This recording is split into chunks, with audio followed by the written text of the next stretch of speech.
we've heard some critics saying that the new national security law will undermine the one country, two systems principle, and some even said that anybody charged under the new national security law will go to trial in Chinese mainland, not in Hong Kong.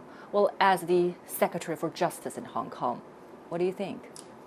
First of all, the suggestion that the national security law is going to undermine one country, two system is, with respect, fundamentally flawed.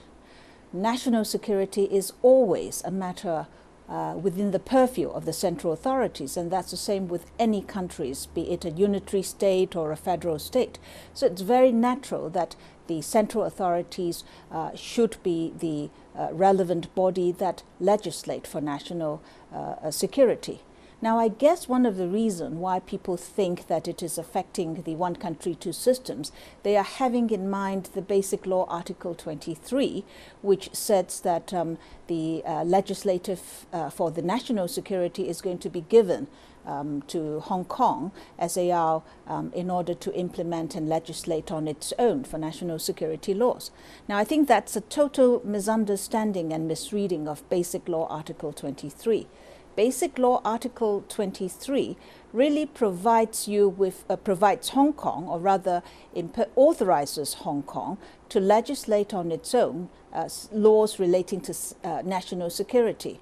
It doesn't give Hong Kong the power to handle national security in the way it wants. So insofar as the subject matter is concerned, it remains and has always been and will always be within the purview of the central authorities.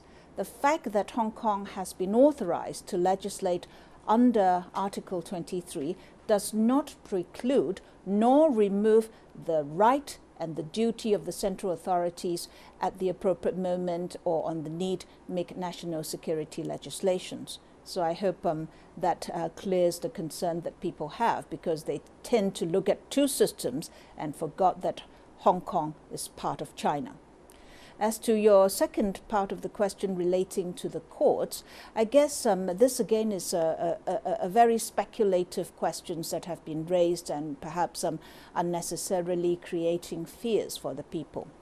When this national security law is going to be introduced into Hong Kong through Annex 3 of the Basic Law, it will become a law that will be applicable in Hong Kong. And if a particular act that violates that law is committed in Hong Kong and the particular individual is arrested in Hong Kong, it will be, I think, naturally, as the law would prescribe, be dealt with within the Hong Kong courts. So to suggest all these speculative concerns and I dare say fear-mongering is quite unnecessary. So now, since the national security law has been passed by the National People's Congress, what's the next step for the Hong Kong government? So what will you do?